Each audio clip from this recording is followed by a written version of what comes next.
Hello and welcome to this episode of Danny's Tips. In this tutorial, you'll learn how to create an orange teal look in Photoshop using just 2 adjustment layers. In one of my previous videos, I taught you how to do this in Lightroom, which you can copy with the Camera Raw filter in Photoshop. However, if you're doing it in Photoshop, it's easier, more efficient, and more flexible to use adjustment layers instead. This is a very easy tutorial, so whether you're a Photoshop beginner or expert, you'll have no problems following along. What's special about this tutorial is not the orange and teal colors, but the technique behind it. Because once you learn the technique, you can create so many different types of color gradings and color combinations with just a few layers.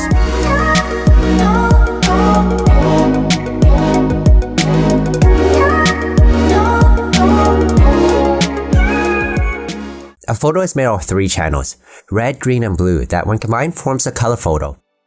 For this orange and teal look, we're going to start by converting it from 3 channels to 2 channels.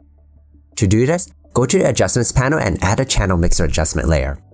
If you don't see this panel, you can open it by going to Window, Adjustments. Here in the Channel Mixer properties, go to the blue channel and set the green to 100% and blue to 0.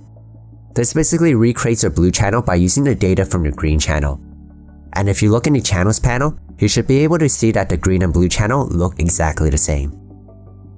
So now your photo has 2 channels, which creates this red and teal effect. By the way, this is also called a 2-strip Technicolor look, and it is one of the very first forms of color film processing. Right now we have this red and teal look. To shift the reds to orange, we're going to use the Hue Saturation Adjustment layer, which you can add from the Adjustments panel. Click on this tool here, which will let you select any area in your photo and adjust the saturation. There's a trick to this tool, and if you hold the Control or Command key while dragging, it'll adjust the hue instead of the saturation. So to shift the reds to orange, we can simply hold the Control or Command key and drag on the red area. Next, I'm going to drag, but this time without holding the Control or Command key, on the orange and teal areas to adjust the saturation. This tool makes adjusting the hue and saturation very easy, and I highly recommend getting in the habit of using it whenever you can. When you're done, select the 2 layers by holding the Control or Command key, and then press Control or Command G to group them into a layer. Adjust the group opacity to your likings, and you're done. Here's how the image looks like before and after. This technique can be used to create other color combinations. For example, by adjusting the hue, we can get a red and blue effect like this. Or we can create a wacky green and purple effect like this. You can pick any color combination you like. You can also go further and add a curves adjustment layer to change the tones. For example, if you want that faded contrasty look, you can drag the black upwards like this, and then create a slight S-curve. For something that's more vintage and romantic, you can add some warmth by going into a blue channel and dropping the midtones. Whatever effect you want to create is up to you.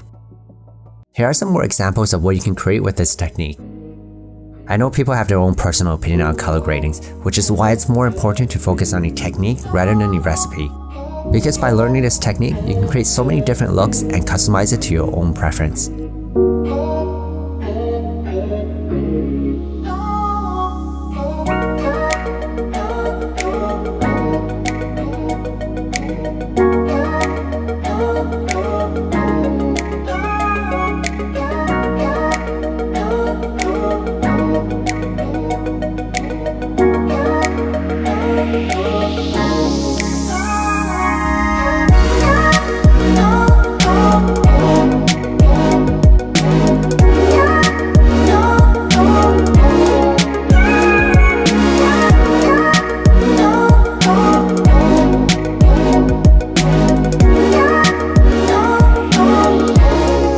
Hey, thanks for watching this video.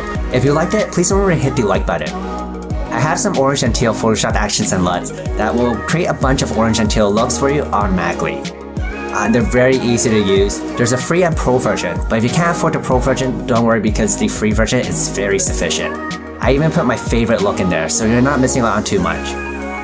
Anyways, let me know what you think in the comments below, subscribe to my channel if you haven't already, and I'll see you in the next video.